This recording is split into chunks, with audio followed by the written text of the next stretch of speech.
Going to Nagaland was something I'd been waiting for ever since I met my Nagamese friend Atso. And when that time finally came in the December of 2018, it was like nothing I'd ever experienced before.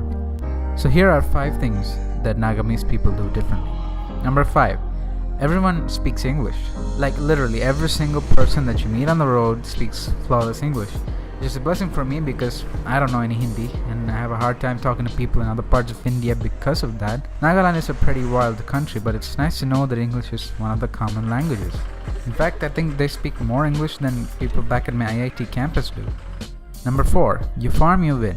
While Dimapur looks barren from the outside, the villages are actually pretty self-sufficient. Most of the things that an average Naga household needs for cooking their food is grown right in their backyard. So this includes rice, chickens, pigs, you name it. In fact, on our 3rd day in Dimapur, we actually harvested tapioca for dinner right from our backyard.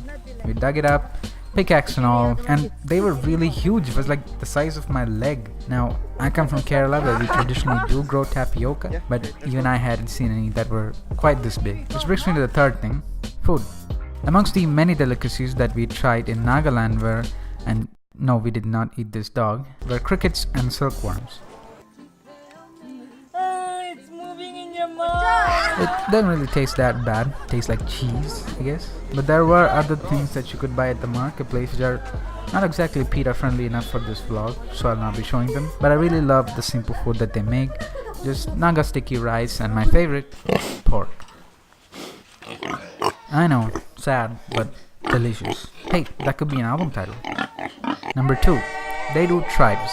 One of the primary objectives of our visit to Nagaland was to go to the Hornbill Festival, which happens every year in December at the Kisama Heritage Village. There are around 18 major tribes in Nagaland, including the Angami, Pachuri, Konyak, and many more. I hope I'm pronouncing these right. Our friend Atso comes from the Chaksang tribe, and we got to see all of the beautiful different cultures and rituals that the native Nagamese people follow, and got to try some of the signature dishes from each of the tribes as well. So now we're having this corn tea, and in my hand I have some snacks that we serve with this corn tea. It's basically sticky rice with berilla, and we have some beans. However, after exploring the festival for a couple of hours, I noticed something. The tribes people were actually posing to have their pictures taken of them. Suddenly I felt very weird. Felt like I was treating them like exhibits without taking the time to really get to know them. I immediately shut off my camera, but for what it was, the festival did its job. I was really intrigued. And at that moment I really wanted to head deeper into the hills and find the tribes in their native lands to sort of get to know their real stories. But I guess that's an adventure for another day.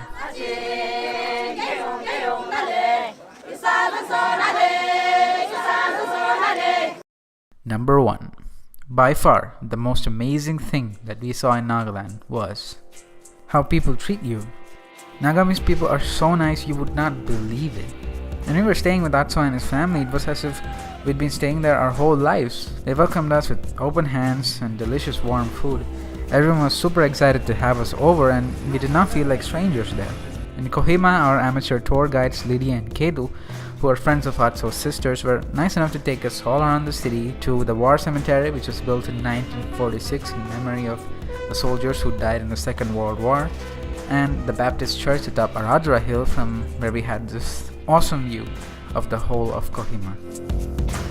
Even though it did take us around 20,000 steps of steep hill climbing to get there, it was worth it, I guess. The road from Kohima to Dimapur was virtually non-existent, and most of the times we were crammed into the vehicle in typical Indian fashion.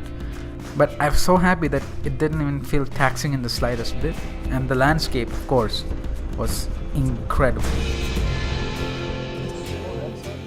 For our grand ending, we had a campfire night on the porch. We lit a fire, and everyone gathered around, and we played some games and talked into the night.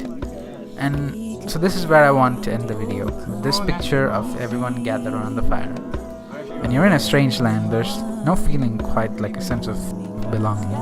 And so today is 25th of December, So I need to remind you to always cherish your loved ones and also to always leave a like and subscribe. Merry Christmas, guys, and thank you for watching. Every day can be our best day, just like the first day that we fell in love. Anything less is not enough. Starting to be freezing up here. It's pretty cold. This guy's freezing. Hey man, are you cold?